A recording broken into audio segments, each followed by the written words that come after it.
Hey guys, welcome back to First and 10 on Clueless Gamers. I'm your host, Pete, joined always in a sec by my co-host, Brian. So lovely to talk to you guys tonight, late Sunday night here. If you can't hear, if you've never been by the channel before, I'm a Rams fan, and my voice is very raspy after that game that we will get to in just a second. But yeah, it was maybe, Bri, I think maybe the craziest weekend of football I've ever seen, at least of playoff football. So I'm welcoming you in. How are you? What'd you think of this weekend, the playoffs so far? What's going through your head these days? Boy, I mean, where do you start? Like you said it, this weekend, it just could not have been any better. I mean, even if it was built up as a great weekend, which I think it was, we liked the matchups going in, the looks of them, but I mean, it was even better than you could have imagined. It was, I Insane. don't think any question, the best playoff weekend. I mean, the divisional weekend is so good anyway because you got four games and the teams are of much better caliber. You get rid of some of the teams that frankly didn't belong in the playoffs like we saw in the wild card Like round. I the mean, a Eagles couple of and the those Steelers. games. Yeah, exactly. And you know, not to take away from your Rams, but that game against Arizona did not feel like a playoff game to me. No. So we really got some heavy matchups this week, and boy, did they live up to the billing and then some. Just incredible, incredible football, and we've got a lot to break down. Definitely a lot to break down, Bri. It's well said. I don't think I've ever seen anything like that, and I'm not trying to overstate it in general for the podcast. I mean, that was insanity. I mean, let's go to today. We're going to focus on the most recent stuff, and then we'll jump back to Saturday. Let's go to the early window game. My Rams traveling down to Tampa Bay, traveling across the country, the 4 seed going to meet the 2 seed. Tampa Bay fresh off, as we just kind of previously said, kind of their bludgeoning of the Eagles, who really didn't deserve to be in the playoffs. We'll get more to that in the back end of this podcast. And then the Rams, as you also highlighted on, kind of destroying the Arizona Cardinals, a team that they have relatively owned in the McVay era. I think he's something like, 9-1 now against the Cardinals, 10-1. And so it's just been that they've thoroughly dominated, and the Cardinals just were not the same team in kind of that second half of the season, really after Kyler got hurt and the loss of the Packers at home. And so, you go into this game and it's the Bucs are favored. They're the defending champs. Yes, they've had, some tumultuous things go on this season with the Antonio Brown stuff. They lost Godwin for the season. They have Tristan Wirth, their all-pro right tackle out for this game. But I would say by and far that, they were a slight favorite, right? Like this was going to be a close matchup where the Rams have had their number in the two previous games that Brady has been a Buck. But you would argue that the Bucs, they're more proven. Brady's the GOAT. They have the playmakers. They have arguably the GOAT tight end in Rob Gronkowski. And then you have the Rams that there's a lot of questions there of molding these pieces together. Can Matthew Stafford in an actual pressure game, unlike last week, can he stand up to the heat? Can they make the necessary plays? And, Bry, early on, I'll turn it over to you in a second here. This looks like it's going to be a blowout where the Rams are going to run away with this. And then Tom Brady does what Tom Brady does. He gets a couple defensive things go his way where it just always seems to happen, and his defenses never get any credit. And they come storming back in this game. I mean, what was going through your mind at the start, the halfway point, and then toward the end of this game? Yeah, wow. I mean, there's just so much to get to, but the short part of it is when the score is 27-3, and we know that's 1 point away from the infamous 28-3 in the Super Mm-hmm. Bowl a few years Yeah, back which you never against. heard the end of on this broadcast. Exactly, and you would have never heard the end of it had they completed the collapse today, which I couldn't even imagine how you would react to that, and if we even would have a podcast if that were the circumstance. But at 27-3, frankly, I thought the game was over after the Stafford quarterback sneak for the touchdown. I guess what I should have known and is that you just never count out Brady. And slowly but surely get a field goal, 27-6. Then, like you said, just some mistakes. The running back there, Cam Akers, coughing it up twice, once just before the Killer. half, where they could have made it 27-3 at that point.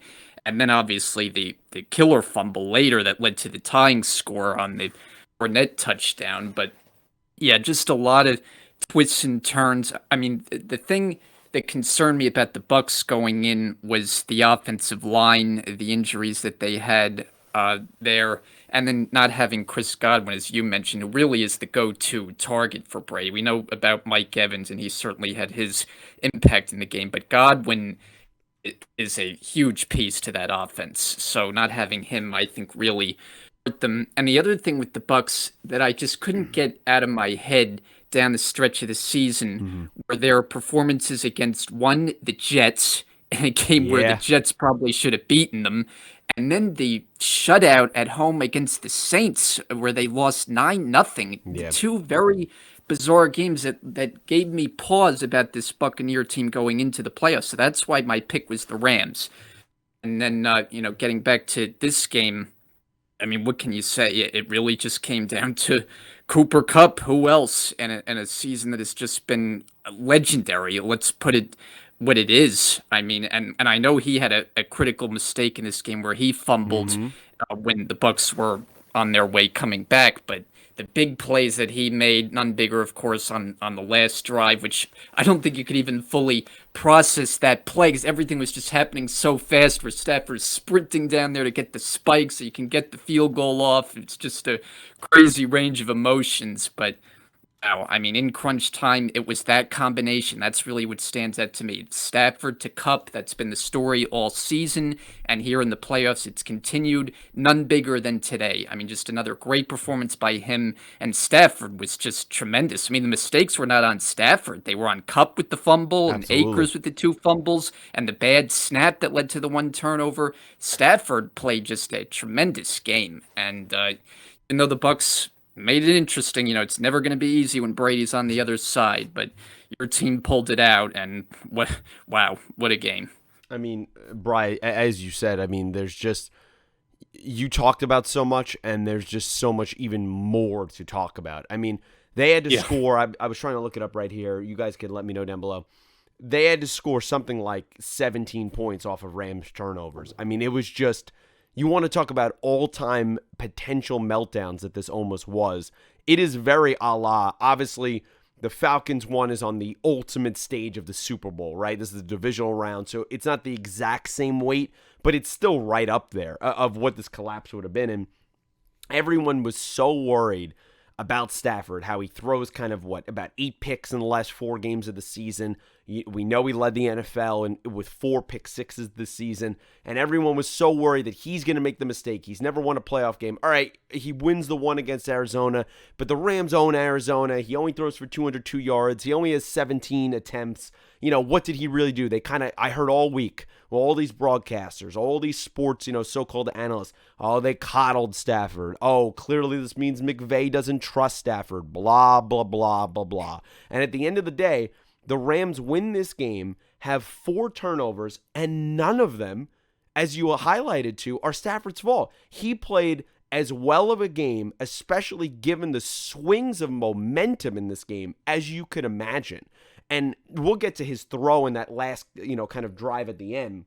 Yeah. But for Cam coming back and gutting it out even in this, only having 2 yards a carry, but, still keeping them somewhat honest with, 24 carries, that is a little misleading in some ways because, yeah, he goes 24 carries for 48 yards. He has 2 an attempt, but he had a few of those where there were 7-8 yard carries, but he also had a couple where it was negative 4 5 yard losses. And so that's kind of where all of that balanced out throughout the game.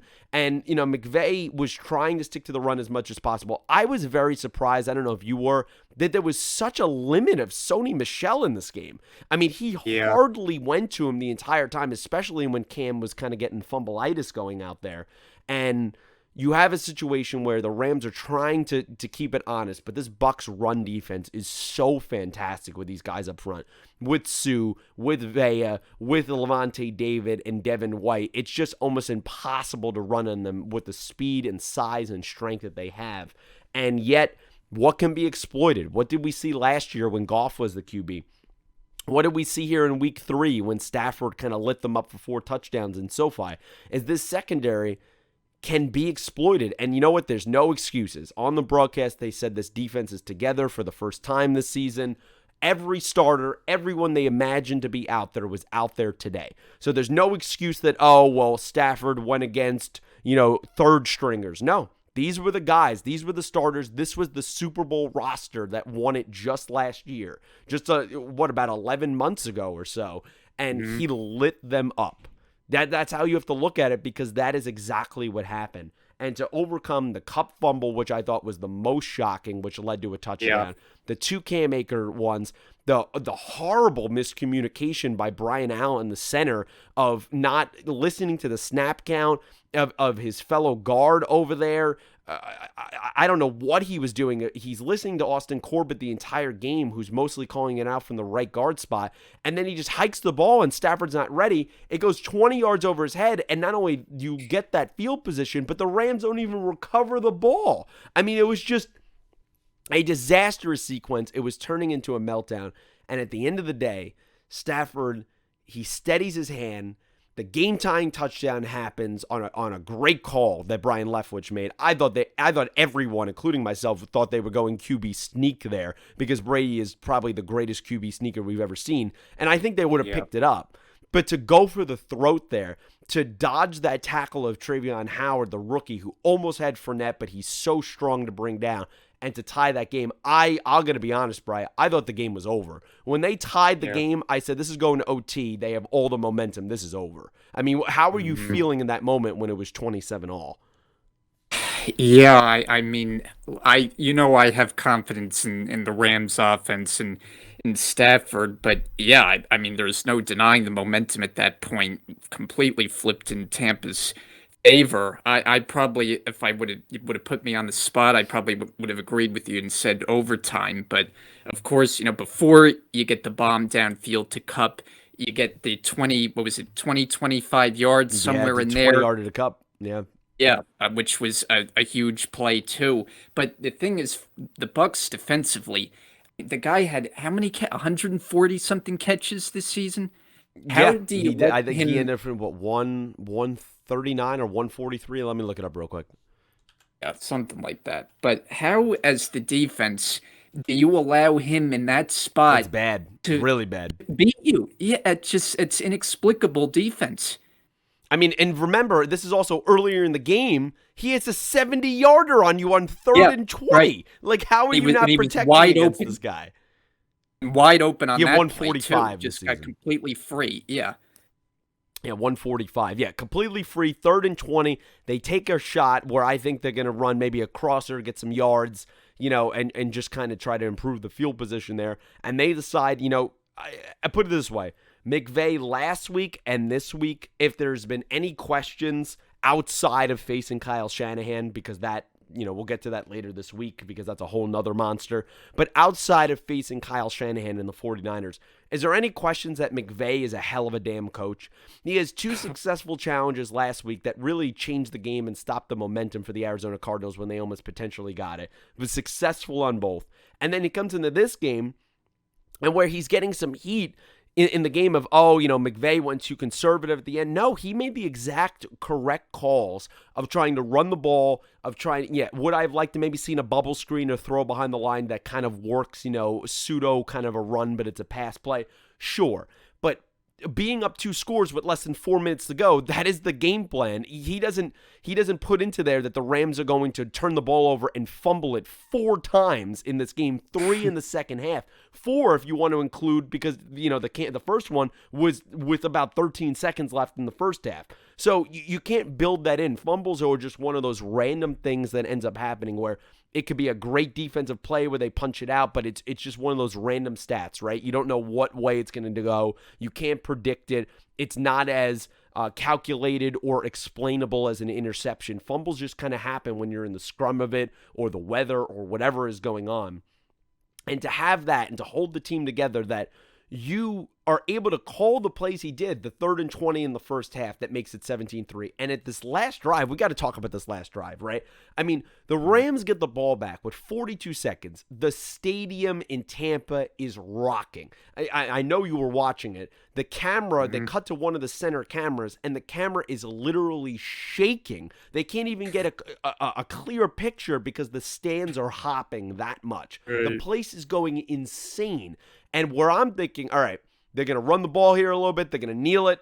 And especially given the 4 fumbles and the propensity for turnovers that they've had in this game and in the past, we're going to overtime. I think it's over, but I got to at least pray that we're going to get the ball first, right? But all the momentum is going towards the Bucs. I'm getting flashbacks of 2 weeks ago against the Niners when that game went into overtime. And for McVay, to where Stafford gets sacked on the first play. He almost fumbles it, but his knee was down. It's 2nd and 11. You lose a yard there, and to still have the guts to call a play call to know, hey, we got to stop this momentum. We got to try to get into field goal range. We can't give Brady back the ball. Hits Kupp, where he does a kind of a double, triple shake at the top of the route. The defender falls down. I forget who it was. I don't think it was Murphy Bunting. Maybe it was Dean or someone in there. You can let me know. And to run that to the sideline and then to get out with no timeouts going on. And then with 28 seconds left, to have the guts to call a play call to get Kupp in the seam in the wide receiver 2 spot on a 1-on-1 against the safety, against Winfield, who is a rangy safety who has made pretty spectacular interceptions. I mean, we saw how great he was in the playoff run last year, including in the Super Bowl. And to go over the top with a play that we have seen Stafford time and time again this season miss deep throws. I mean, we've seen him where he's consistently over or more likely than not underthrowing these deep passes. And here, a perfect pass. Kupp perfectly holds onto it, gets down. They're screaming at each other to get down the field, and they're able to clock the ball, which should have been an offsides play on the Buccaneers in terms of not only they didn't get set in getting back, but also they jumped off sides before Stafford hiked the ball for the spike. I don't know if you saw that. So that should have been a penalty regardless anyway. And then Matt Gay, who inexplicably misses a 47-yard kick that I thought he easily had, and then I go, all right, it's good. I turn around, and they're saying no good because he kicked it too short on a 47-yard kick to redeem that inside the left post at 30 yards. I mean, as you could tell, I have no voice for that moment. I mean, what do you think of the play calling to be that gutsy to go for the throat and go for the win? Yeah, it's a great point. You know, I had forgotten that the initial 20-yard pass to Kupp on the last drive there was actually on 3rd down. So that's it was 2nd and 11 when he hit Kupp on that one. Oh, okay, 2nd and 11. But it was just after a sack. Right. The sack, and then that play they lost a yard, right? Yes, yeah, and they almost fumbled it. Yeah. Oh, I know, because Chris Collinsworth said something like, and Stafford fumbled it, and Al Michaels just like, no, he didn't fumble. I was gonna cry. Yeah, but it really was something. I mean, when the ball was in the air on the deep shot down the middle, my jaw just like dropped because I couldn't believe they took a shot like that. And then when you see it complete, like with the ease that it was just like incredible. And the thing was, everything happened so fast that it was like you're trying to process everything. But the kicker, and I had the same reaction you did with Matt Gay on that one field goal. That one I was watching from another room, I was bewildered. And I just kind of, I glanced over and I looked at it and I was like, it looked good. And then I see the officials give the no good sign. I'm like, really? And then it was like the same thing. Oh, it was short, because you can't tell from that view if it's short or not. So that was kind of a weird play. 47-yard kick.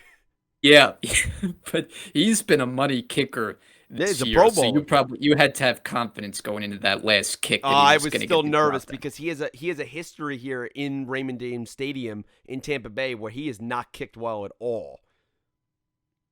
Yeah, but I mean at that point it's a 33-yard kick. I would have flipped if he missed that 30-yard field goal, Brian. I would have burned my shirt. I would have burned my Rams shirt.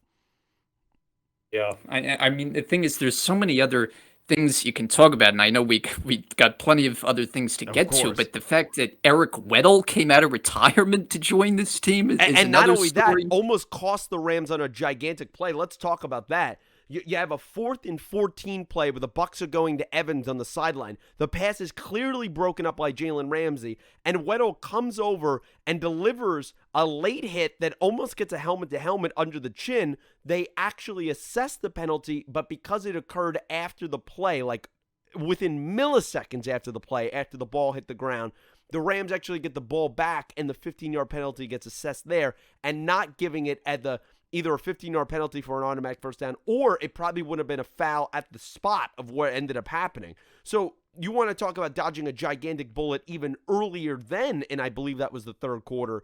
What an idiotic play from Weddle that could have changed the entire game. Yeah, absolutely. And I think too, one thing that we should mention with regard to the Rams is the play of Odell Beckham, because I think this guy deserves a bit of an apology from a lot of people in the NFL Yeah. community who thought he was nothing but a losing player, a selfish player. This guy has made a big impact. You look at some of those Yes. games down the stretch, the winning touchdown in Baltimore that he had. I mean, he's become a key part of this offense. I know he didn't score a touchdown today, but they went to him in some key spots and he came through with some tough catches. And he just looks like he has a different attitude about him, playing with a winning team. He's got the chemistry down with Stafford. I think he has been a very much pleasant surprise. And, no Rams fan is talking about missing Robert Woods anymore. No, I mean, I imagine if we still had Robert Woods with him. I mean, Robert is definitely a different player. He's more of our kind of our Debo Samuel type player. But yeah, Odell has been a breath of fresh air, even on decoys, even helping blocking. He's done wonders for this team. He definitely had a very quiet second half, but he was there in the first half as well. I think he ended with, what, about 6 catches, 69 yards? Yeah.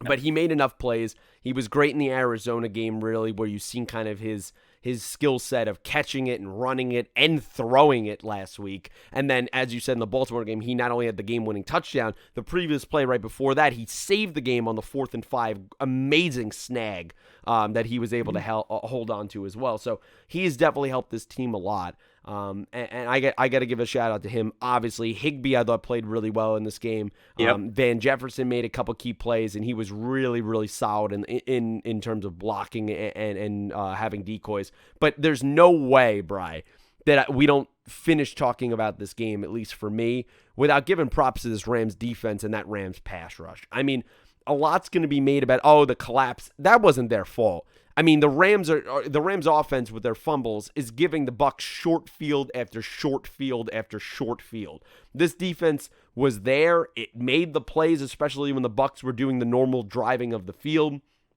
Nick Scott with that great interception that Cam Akers ended up, costing us at the end of the first half, giving it right back where we could have at least got 3. I thought McVay was a little too conservative there at the end of the first half. I thought he should have punched it in more and tried more for a touchdown and not just seem like he was settling for a field goal. So, that's something definitely to look at going into future games and next week. But the Rams, they end up with 3 sacks in this game from your key guys, from Vaughn, from Donald, from Floyd. And they were pressuring Brady constantly, getting him off his spot, making him have happy feet in the pocket, getting him nervous, and even bloodying him. This might be known as the bloody lip game at some point. I saw a couple people say as well. So I think they did a great job being a hellacious pass rush, which is exactly what Les Snead, the GM, envisioned when he put this team together. I mean, I don't think you could say enough about what that defense and even what Raheem Morris scheme-wise did today for the Los Angeles Rams. Yeah, and you think about the history against Brady, the teams that have had success against him, that's what they've been able to do is get after him, right? You think about the Giants, the 2 Super Bowls, that's what those teams were about. Pass rush, getting after the quarterback, especially the first one in the Giants case. And then you look this year, the Eagles, were not exactly an impressive playoff team, No. if we're being honest. But the one thing that they did in the game was they got after Brady a decent amount and Yeah. kind of made him uncomfortable. That game Injured 2 looked of like their it was offensive going to be. linemen. Right. That game looked like it was going to be completely off the rails early, and the Eagles wound up making it a little bit interesting, at least, mostly because of their defense getting after them. So, yeah, I agree. The Rams did a great job. Von Miller, who I think you weren't so sure about right after the trade, didn't seem like he was going to be a big factor with the defense, but he's been a much bigger factor. And I think it really the turnaround from this team. Just think about how we were talking about them like mid-season when they were Yeah, going through that it was swoon. bad. You wondered down the stretch if they would win even a single game when you Yeah, were talking it about was bad. going to Minnesota and Baltimore and all these games that they ended up winning a lot of them. But what a turnaround, and yeah, the defense absolutely was certainly a key. Yeah, absolutely. I have no voice. We'll definitely talk about more of the matchup going forward here. But to get this win to McVay, you can't say enough about what he's done in the 5 years now of being a coach. His second NFC Championship. This time they're hosting it for the first time since 1999, I think it is. No, first time since 2001 they're hosting the NFC Championship game. That's a big deal. That's a big damn deal, and we'll talk more about that. Bry, And real quick, I yeah. just want to ask you, you know this obviously the Rams well in their history. I mean, this season by Cooper Cup, do you put this as the best individual season by any player in the history of the franchise? Oh, offensively, Yeah. I think I still would probably put Marshall Faulk when he went something like 2,500 total scrimmage yards. But Cup is definitely right up there. I definitely think you could say he had the greatest wide receiver season for a Ram ever, and that's saying something And they've considering. had some great ones. Yeah, considering that the Rams have had some fantastic Hall of Fame wide receivers, Yeah. I would say this is probably the greatest season for a Ram wide receiver. Yeah, but I think I would have to think about it a little bit, but I think I put one of Falk's seasons, maybe the 2001 season, ahead of this. Yeah, that's fair. Yeah. Bri, when you didn't think that it could get any crazier on a Sunday to wrap up an Oh my amazing goodness. divisional round that we had this year. Buffalo Bills, the 3 seed, go into Kansas City, the 2 seed. Buffalo, fresh off of their absolute demolition of the Patriots in the wild Oh card round, my. which must have felt so good for them. And then KC, really, I mean, again, one of these teams they're playing in the Pittsburgh Steelers, Ben on his last Yeah. legs, not really a challenge at all. They go off against each other, and all of a sudden, this has become a little mini rivalry. Which is what they were talking about on the broadcast as well of Jim Nantz and Tony Romo. It just kind of popped up in the last 2-3 years, really just because the AFC has so many young, amazing quarterbacks. Where the Hmm. NFC is a lot of kind of old heads and a lot of veteran QBs, the AFC is all these young guns with strong, strong arms and incredible accuracy. And you saw arguably the two best, at least from a success standpoint at this point, in Patrick Mahomes go up against Josh Allen. And this game is great throughout. And then Yeah. you like fast forward to the fourth quarter and you're like, what the hell is going on? I mean, when you're watching this game, Bri, I mean, what's your big takeaways as the Chiefs pull this out in overtime 42-36? What a game. Boy, I mean, you could spend an hour plus on this game alone. I mean, just the twists and turns down the stretch were just insane. I mean, there's just no other word for it. I mean, watching it, it's just one of the rare times where you literally just don't believe what you're seeing. The fact that these teams can score as quickly as they did with the frequency that they did. I mean, and I know biggest takeaway it seems that everybody's come away with is that the how the overtime rule stinks, which Yeah, I get it. I mean it I does, but agree. there were just so many other things here. You can go to the 13 seconds. There's just I mean, Bri, I if I can, let's look at the fourth quarter here. These are the yeah, drives yeah. of both teams. The Bills start off the quarter, they punt in less than 2 minutes on 7 plays. The Chiefs come down in about 2.5 minutes. They get a field goal. Then Buffalo on a 7-minute drive, which looks like it's really icing the game. They get a touchdown and they go ahead. And then all of a sudden, the Chiefs in 52 seconds score a Mhm. touchdown on that short cross or a 10-yard cross at a hill with his speed is just I mean, there's no one like him maybe ever we've seen in terms of speed and after the catch. And then you're like, okay, what momentum the Chiefs had, and I'm saying to myself and I'm saying to the people I'm watching it with of like, watch out for these Bills, and Josh Allen goes, oh yeah, watch this. I'll drive 75 yards in 49 seconds. Dude, he does it in 3 seconds better. Gabriel Davis maybe has the game of his life and definitely one of the all-time games for a wide receiver ever. He set the record for the most receiving touchdowns in a game by a single wide receiver in the playoffs. And then the Chiefs with 13 seconds, as you alluded to, come down the field and literally hit the field goal to tie it to go to overtime. I mean, those were the last 3 drives of the game in a little over 2 minutes. I mean, that alone you could talk about for a half hour. Yeah, and the performance of Gabriel Davis to have 4 touchdowns and over 200 yards receiving for a guy who has shown flashes this year, but is not one of the first names you think of on that Bills offense. I mean, Stephon Diggs, not a very big factor in this game. He did make a nice catch on the 2-point conversion on one of the touchdowns. I mean, it's hard to keep track of which one it was. It wasn't one of the last 2.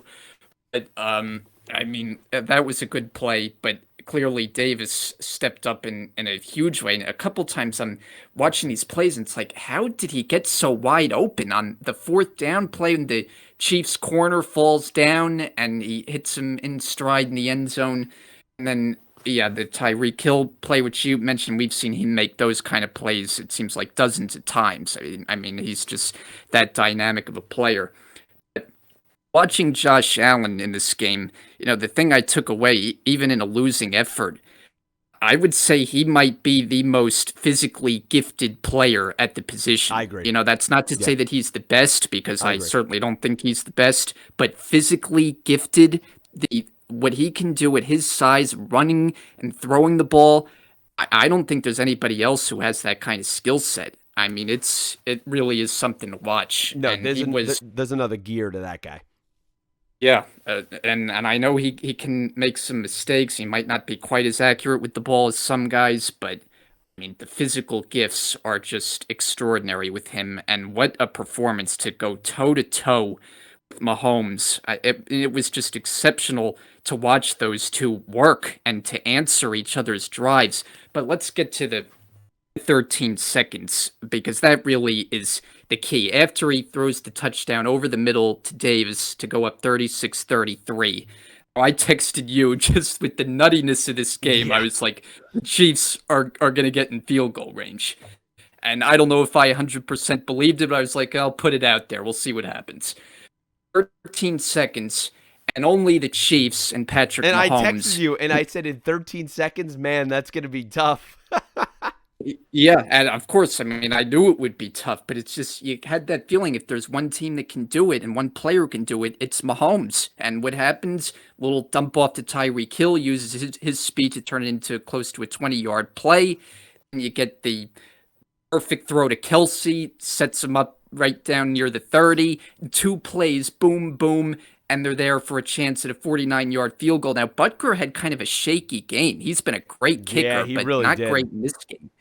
So you were kind of holding your breath on that kick, but it just felt like, with the nuttiness of this game, it felt like it deserved overtime. So obviously he makes it, and we know the Bills didn't get a chance to possess the ball. We know the overwhelming opinion is that the overtime rule stinks. Especially I in the admit playoffs, I probably would be like, come on. I'm in that camp too, but I think eventually probably will be changed because there's going to be enough of an outcry about it. But the bottom line is, the Chiefs, you weren't going to stop the Chiefs. They had all the momentum at that point, scoring with 13 seconds left. I mean, come on, that was just insane. And then to just go right down the field as they did, the Bills defense, I think, was just totally gassed on that drive in overtime. Yeah, because on that crossing pattern to Hardman, there's just nobody there.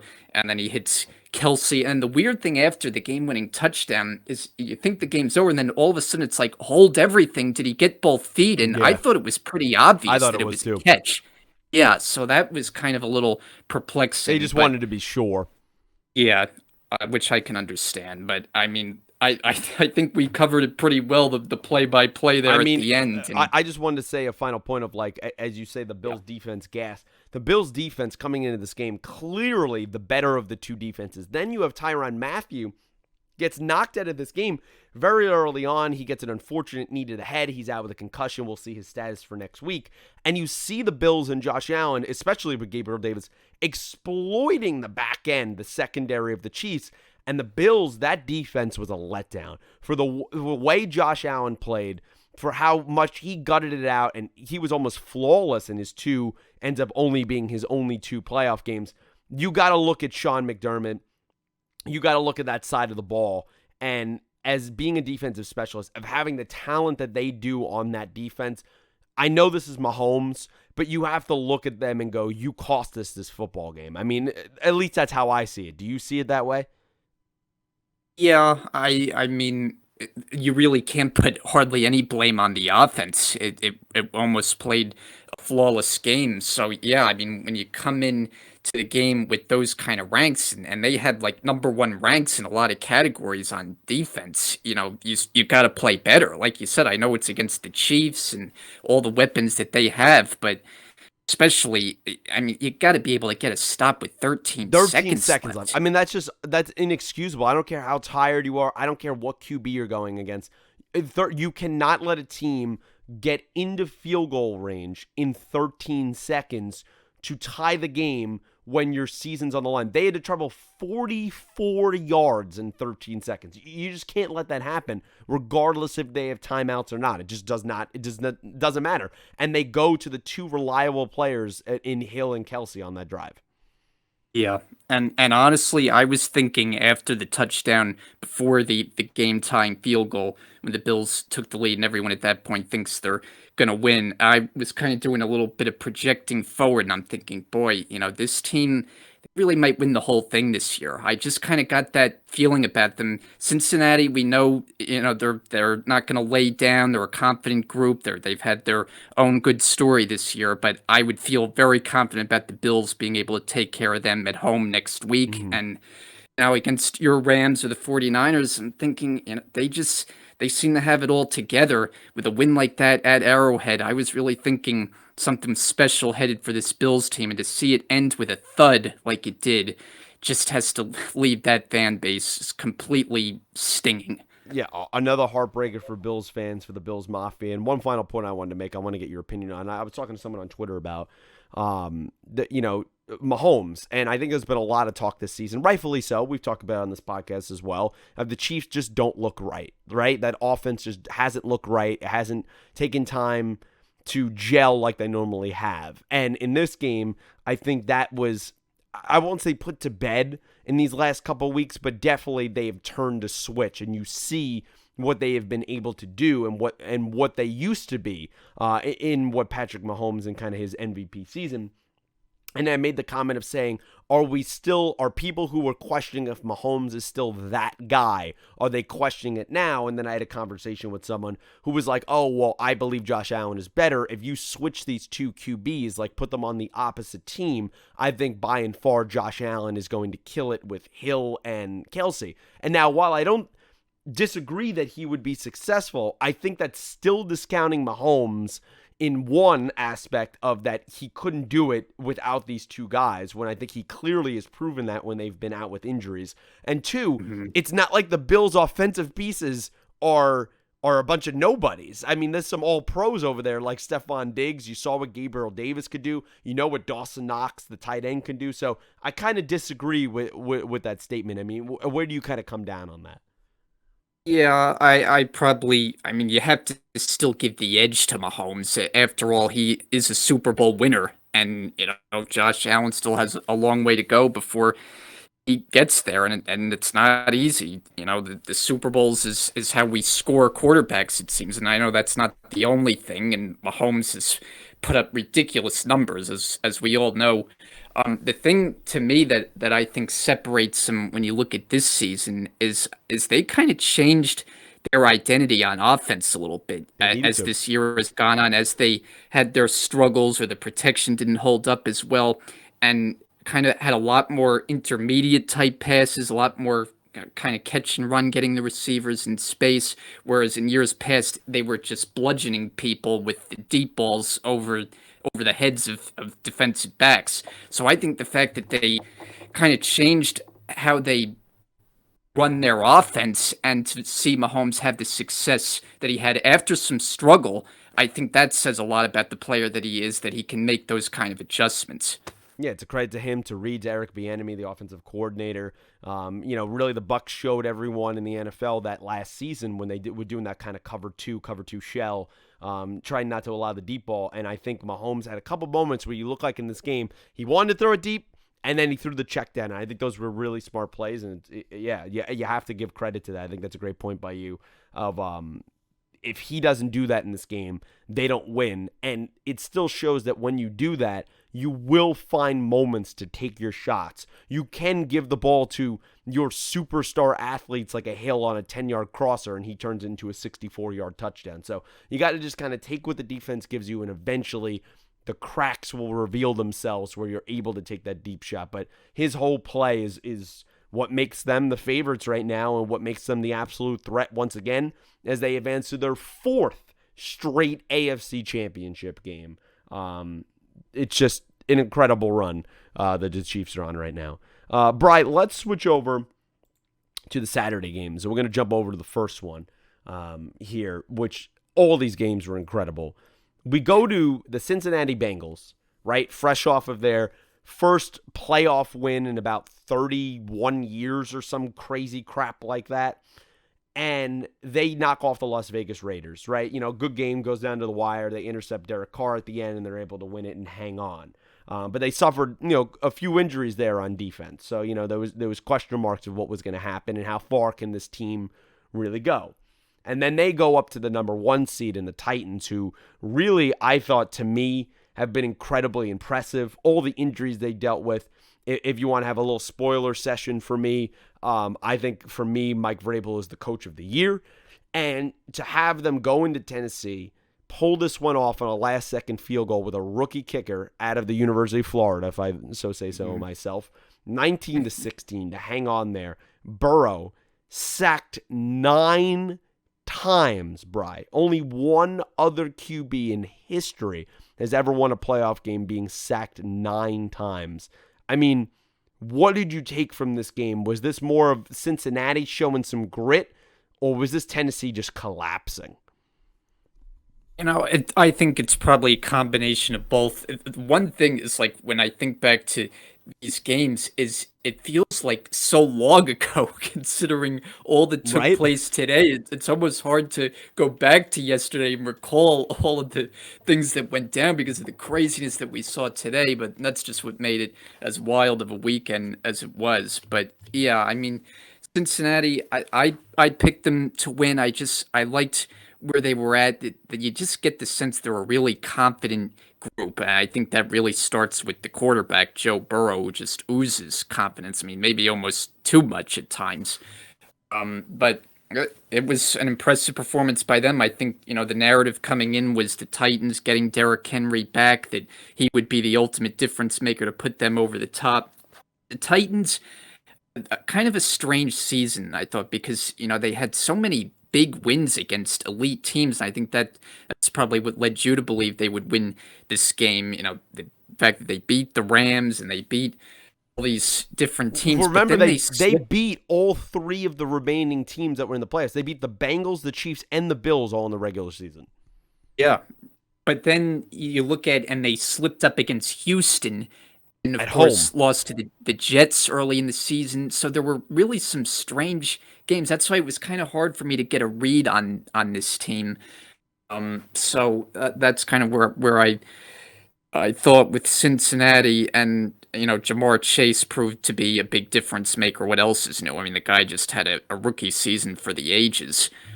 So he was a big factor. And yeah, you mentioned the kicker to have that kind of performance. And it's one thing to have a great regular season, but it's a different animal when you do it in pressure situations and kick a pressure kick like that to win a playoff game. When you make those, that's when you end up with a career, like Adam Vinatieri.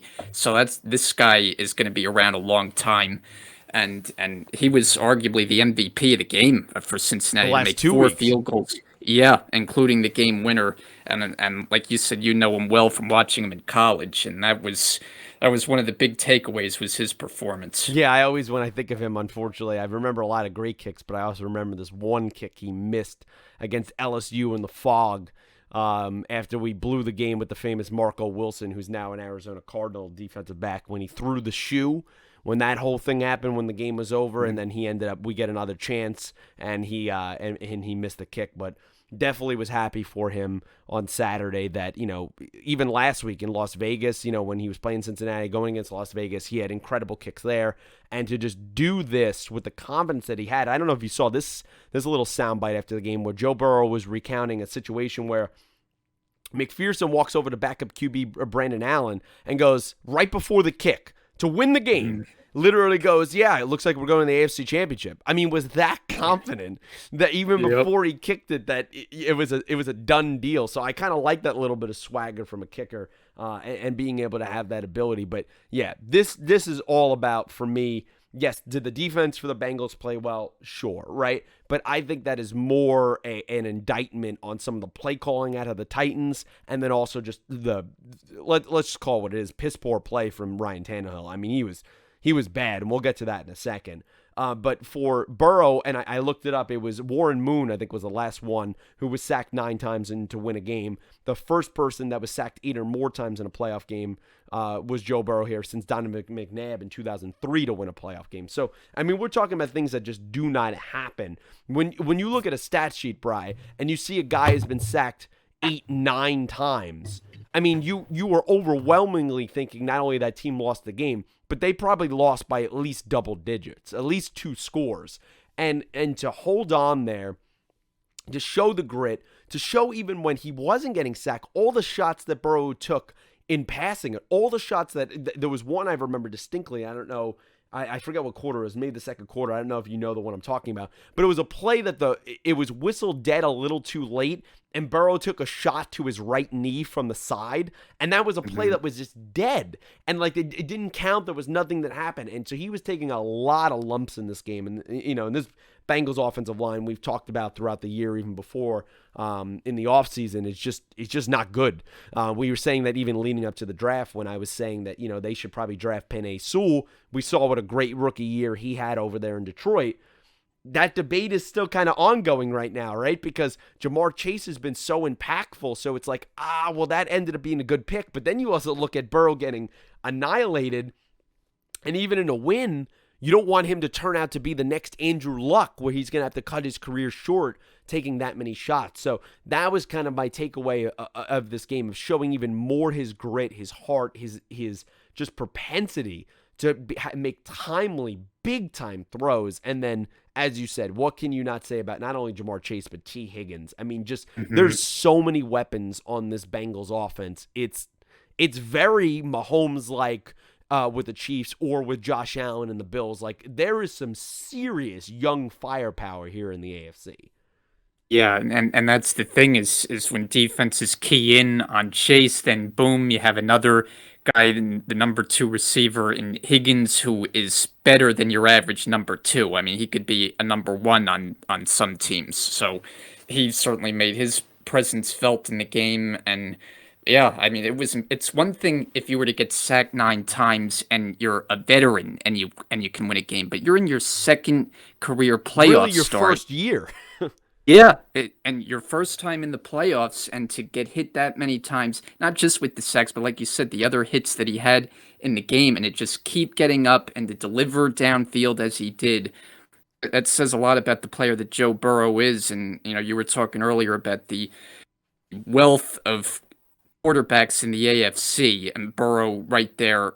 I mean, he's not at the top with Mahomes and Allen, but he's another one who's going to be there for a long time to come. Looks like a guy who's going to be a big winner. You've heard the comparisons to a young Tom Brady, and Now, of course, it's lofty anytime you compare someone to Brady, but he's got a little bit of those kind of characteristics. So you can't say enough about the job he's done. Oh yeah, and you remember this offense also has Tyler Boyd, who's been a 1,000-yard receiver. I like C.J. Uzama at tight end. I mean, Mhm. there's just so many places. Joe Mixon out of the backfield. They just Yep. have so many places to go, and I just love Joe's confidence. Right, he has changed the culture of the Cincinnati Bengals. I mean, you cannot stress that point enough.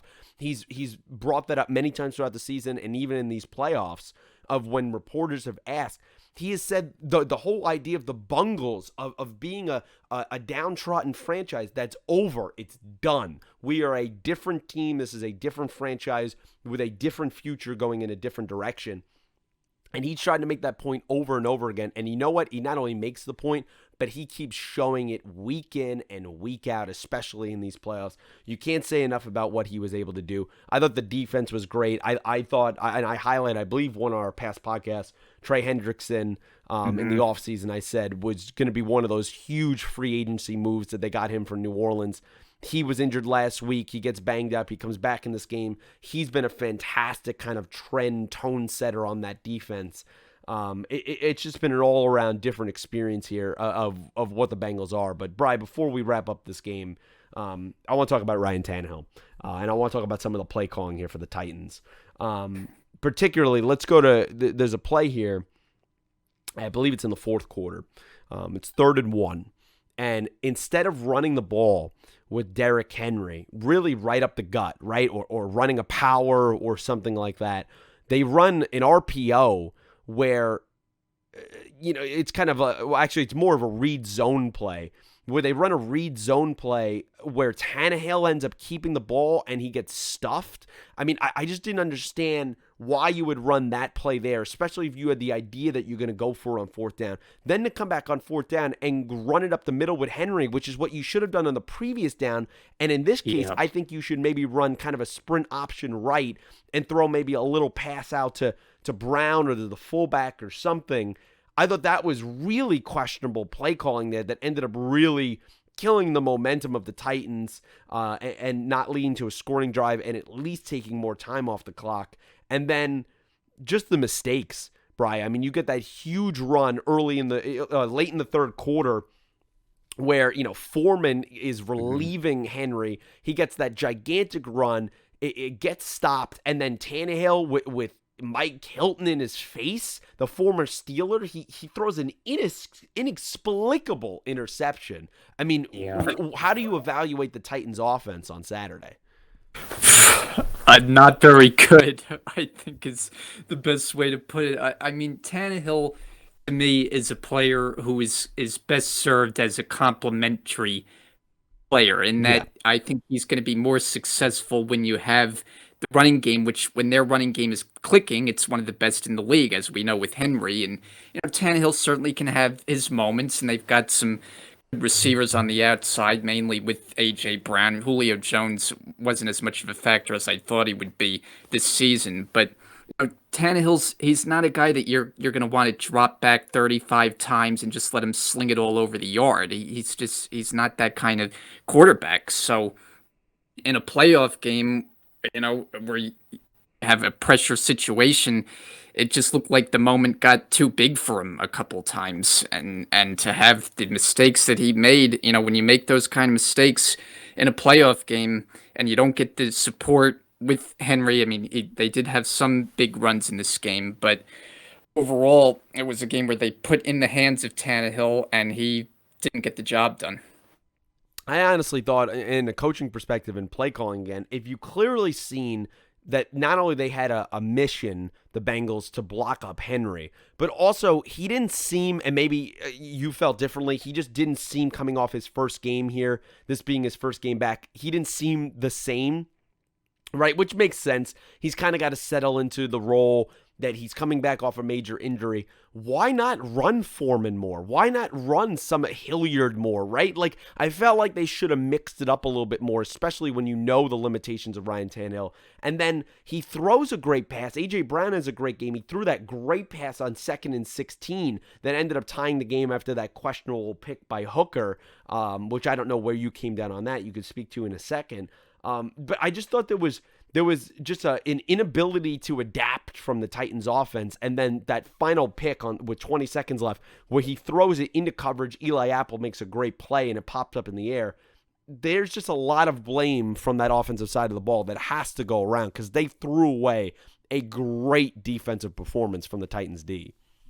Yeah, and when you mention the name Eli Apple, you can't help but laugh, right? Because this is a former first-round pick by the Giants that we watched play a lot early in his career and not very successfully, to say the least. So there he is contributing on a playoff defense, and yeah, he made his presence felt in the secondary, and like you said, it just was too many mistakes with Tannehill. On the play you referenced earlier on the 4th and 1 when they ran Henry, I think it showed he wasn't at 100% because on that handoff, he kind of hesitated. And on that kind of play, you got to just be a bowling ball, basically. All you need is a yard. You're not looking to try to break to the outside and break off a big run. It almost seemed like that's what he was trying to do, and that turned out to be a very costly play as well. Yeah, that's just why I have to question a lot of that coaching on the offensive side of the ball. I got to question even Mike Vrabel there, and just some poor playmaking, some just poor decisions on Tannehill's part.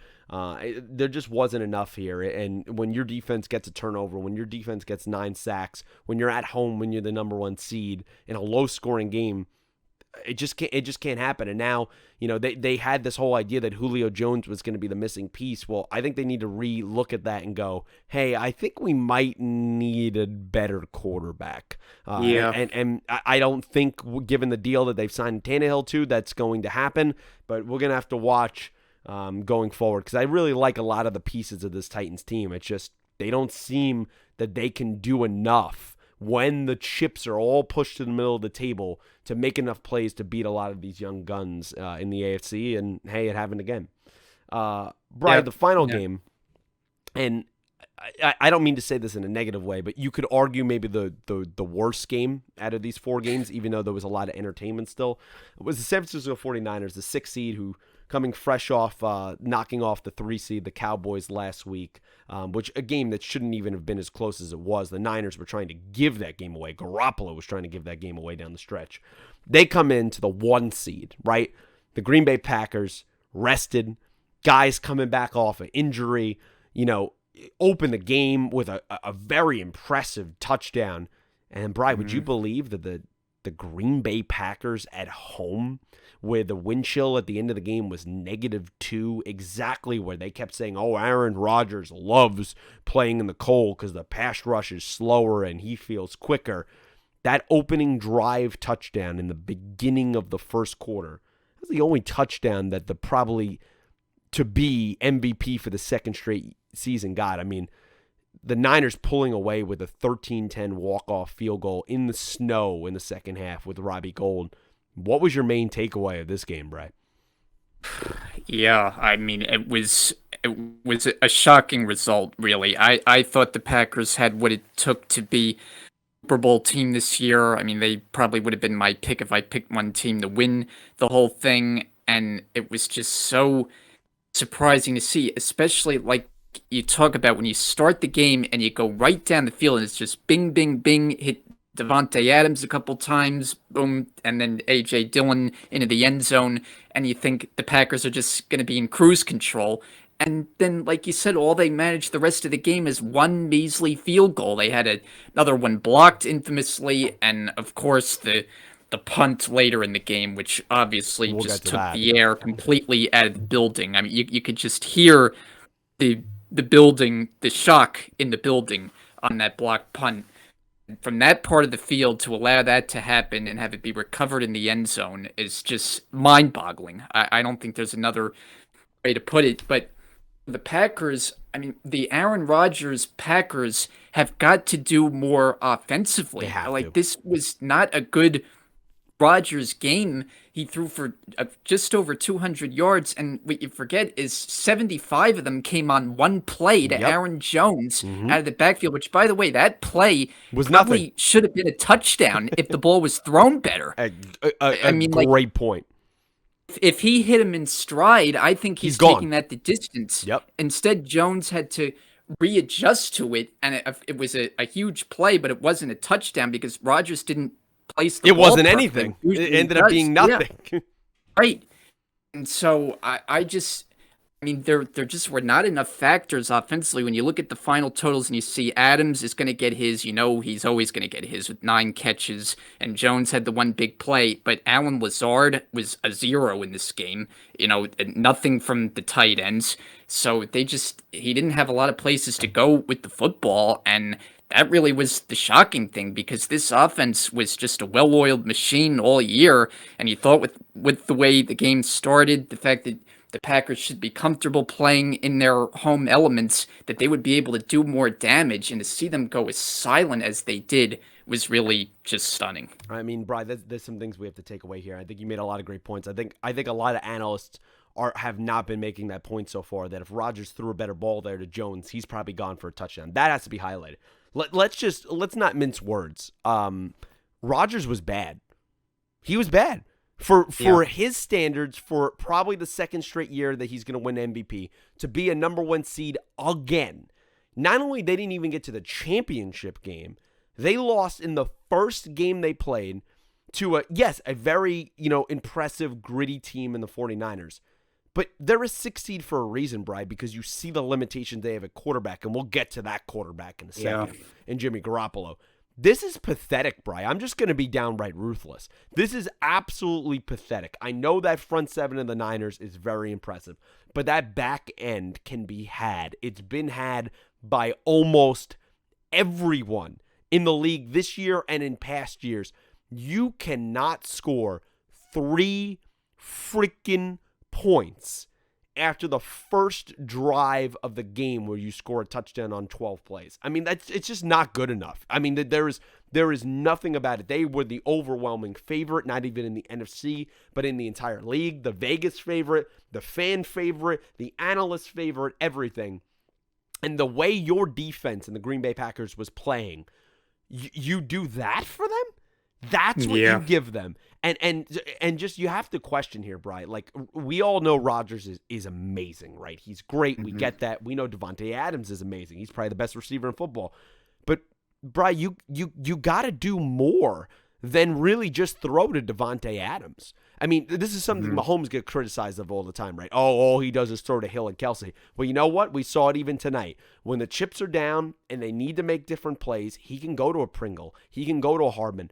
Does Rodgers really trust anyone, honestly, outside of Adams? I mean, do you know who has the most reception in the game, tied with Adams in this one with 9? Aaron Jones. Jones. That 75-yard catch that Aaron Jones had, because he went for 129 yards in the game. That's another 59 yards on 8 catches, Bri, he had for the rest of the game, the running back. So you went to Jones and Adams, who went 9 for 90. He didn't do anything crazy. I mean, that's it, Bri. Alan Lazard had 1 catch for 6 yards. Mercedes Lewis had 1 catch for no yards that he ended up fumbling on. I mean, that's it. That was the night, Bri. That was the night. 18 of the 20 receptions that were completed and made were to Aaron Jones and Davante Adams. You have to do more as the MVP at home with all those offensive pieces. You have to do more. I am sick of the narrative of he doesn't have help. If he doesn't have this, he doesn't have a defense. It's BS. Especially this season, it is BS. The way that defense especially was playing against that Niners offense, who, yes, was helping them contribute because Garoppolo and them couldn't do anything. It's just not good enough. And now, could this be the final game that Rodgers plays in Green Bay? And you have to look at, in all of the years that this franchise has had success and has had 2 back-to-back Hall of Fame QBs to only get 2 Super Bowl victories, and what, 3 Super Bowl appearances? That's all-time bad, Brian. I mean, what do you think about any of that? Am I being too harsh? No, I don't think you are. I mean, I think most would acknowledge that Rodgers should have more than 1 Super Bowl with, the way he's He played. hasn't even gotten to another one. Right, and you look at the body of work since the Super Bowl, which that year they were the sixth seed. Remember, they squeaked into the Yes. playoffs and they won all their games on the road en route to beating the Steelers. Remember, they come back the next year, they go 15-1, unstoppable that regular season. That Hmm. was probably Rodgers' best year, and they flamed out in the first playoff game against the Giants in the divisional round. Hmm. And so, they've had their moments. They've gotten to plenty of title games, but they have not gotten over the hump. And this 49er team has been the kryptonite, right? Rodgers is now 0 0 and and 4. 4. Yeah, in his career against the 49ers. I don't think that was given enough credit to going into this game when everybody was on the Packers. I mean, I was guilty of it because you watched them play in the regular season and you thought they had what it took to get the job done. But this was just a flat performance, right? I don't think there's anything else you can say about it. And the special teams, we know, let them down enormously, so it doesn't only fall on the offense. I mean, having a punt blocked that part of the field is just devastating. Inexcusable. And then having the blocked field goal, and we know special teams was kind of their issue throughout the season if they did have one. Hmm. So that clearly proved to bite them. But I feel like we're kind of going through this with the Packers, where it's like Mike McCarthy, he couldn't get them over the top. Now Matt LaFleur, he looks like a really impressive coach. All he does is win in the regular season. But what's the problem come the playoffs when they can't get the job done? There's no difference, you know, when I look at McCarthy and LaFleur. To me, they're kind of the same, where the team has plenty of success in the regular season, but in the playoffs, I mean, McCarthy got them the one Super Bowl, but he had a lot of disappointments as well. And now LaFleur, the same thing. And I think Rodgers now, correct me if I'm wrong, I'm pretty sure he's 11-10 in his playoff career in terms of win losses. I mean, that for an all-time talent that he is, for all the accolades that he has and is going to still obtain, for all of the surefire first ballot Hall of Famer he's going to be, you're 11-10. You're a game over 500. You're 0-4 to the 49ers, who you grew up as a fan of and wanted to get drafted at, and were very bitter that Alex Smith was taken and you dropped in the first round.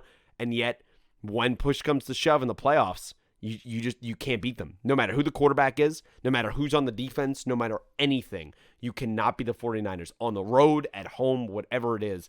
It's just, and I was going to text you because I did obviously very bad this week. I went 0-4 in my picks. You went 3-1, where I had a good wild card, but not this week. But with the Niners, I was so close to taking them, and I should have had the courage of my convictions. I really should have, because I just know what this team represents. I know how nagging they are, and they don't go away. And I know what they do to Rodgers. And at the end of the day, Rodgers shrinks and chokes most of the time in the playoffs. He just does. I mean, you saw that even last year. Brady gifted him 3 second-half interceptions, and he still couldn't win the game. I mean, that's just... This game was exactly, it starts, the snow starts coming down the second half. You could barely see when they're showing the field cam. And I go, all right, this plays right into what Green Bay can do. Not only Rodgers, but they got 2 running backs that they can really pound the ball here and make do with this. And then, as you hinted at and said, you get to that moment less than 5 minutes ago. They're up 10-3. The 49ers offense has done nilch. Nothing. How can you let the thing that has haunted them all season come back to bite you in that moment? It's almost fitting, right? To get a punt blocked after you got a field goal blocked. The special teams of the Packers cost them 10 points, which obviously at the end of the day, with the score only being a 3-point game, that was the game. And you have to fire that special teams coordinator. You have to make major changes to that side of the ball. And they have a lot of questions, Brad, to answer. They're $44 million over the cap, which is the second most in the league, I believe. They got Devontae Adams as a free agent. MVS is a free agent. Darius Smith is a free agent. You got the issues going on with, is Rodgers going to be back with Jordan Love in the wings, even though he hasn't looked good? I mean, there's a ton of questions surrounding the Green Bay Packers, and man, this was not the way that Packer fans envisioned ending the season. No, not at all. And I think the other thing to look at too is on the last drive, the game-winning drive before the field goal. The Packers got them to fourth down. It's a 4th and 8, and I'm thinking, they're going to run the ball, and the Packers are going to find a way to get a stop here. It's 4th and 8. You hand the ball to a wide receiver. I mean, that's what Deebo Samuel is. I know they use him out of the backfield, On the but depth he chart, is that's what he is. a receiver. Exactly. And he's able to somehow squeeze through and get a first down like that. You can't. I mean, That you can't can't get a happen. stop like that. Yeah. Yeah, it was a 3rd and 7. It was a 3rd and 7. Like, you can't. That can't happen. That just cannot happen on a 3rd and 7 play to run that. I know he's been the running back along with Elijah Mitchell back there this year, and he's.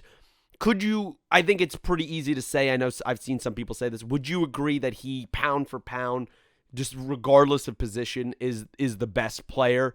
Maybe in terms of his versatility in football? I think so. Oh, I mean, yeah, his season was just incredible. The way they found ways to use him, getting him the ball in different ways. I mean, he became an ultimate game breaker for them. So yeah, a huge factor, absolutely. Just an insane game. Just if this is the end of the run in Green Bay, after all the controversy, all the drama of everything that Rodgers has gone through and put the Packers fan base through, hey, you got to deliver more than that. And I think at some point, as great as he is, Bri, you got to look at the Packers front office. You got to look at the Packers fans and go, with all the drama and then the success, the lack of success this guy is giving us, is it really worth it? I mean, I think that's a legitimate question that you have to ask going into this offseason. Yeah, well, like you said, there's obviously going to be a ton of questions, even outside Rodgers, with all the players that are coming up on expiring deals, as he referenced, I think, in his post-game Yeah. comments, and said that, he doesn't want to be part of a rebuild, so he obviously is going to have to consider some different things. I mean, I don't think he's going to retire, so I don't think Brady is either. Yeah, I don't either.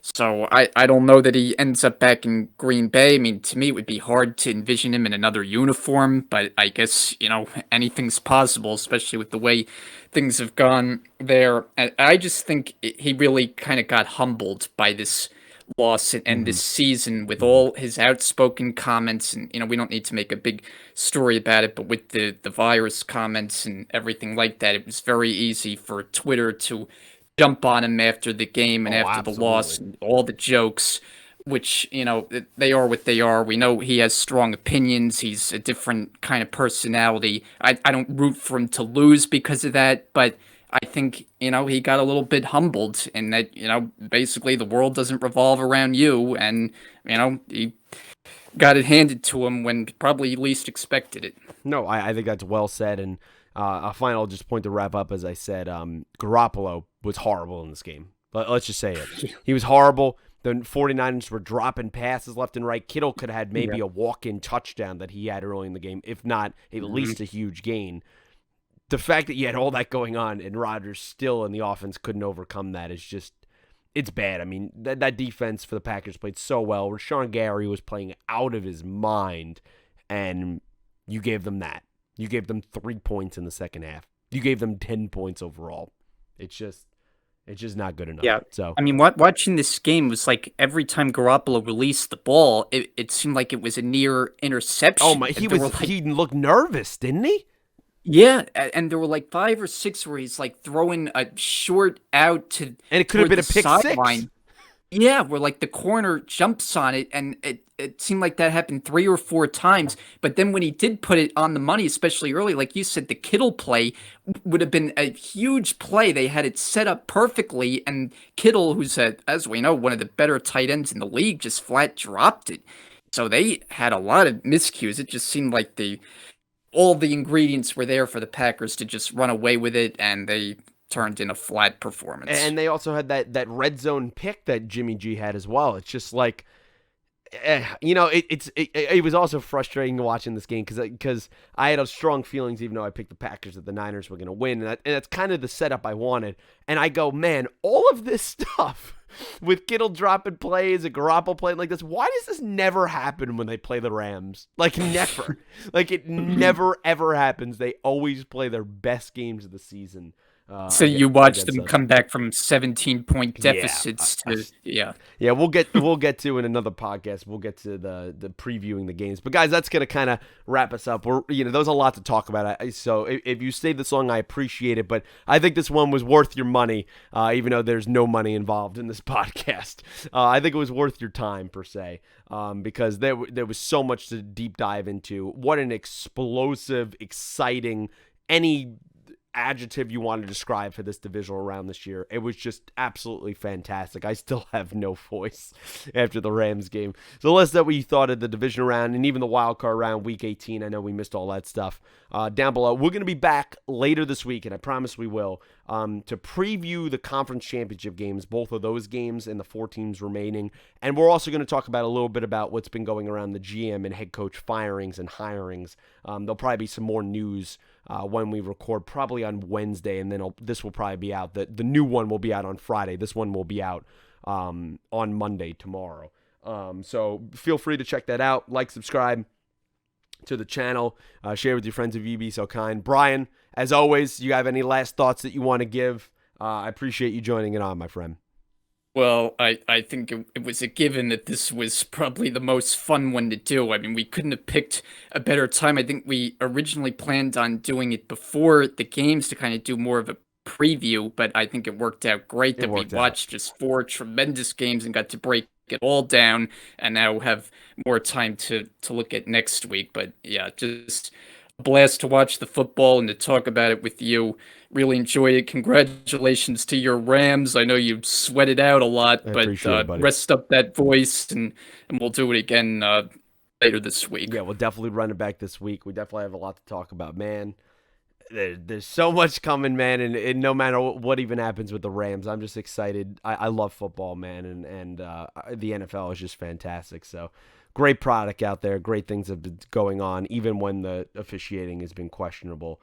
There's just so many storylines. You just got to love the sport. So, guys, we will talk to you maybe tomorrow, maybe later this week, depending on what podcast you listen to. But thank you so much for listening, and until next time, thanks for watching.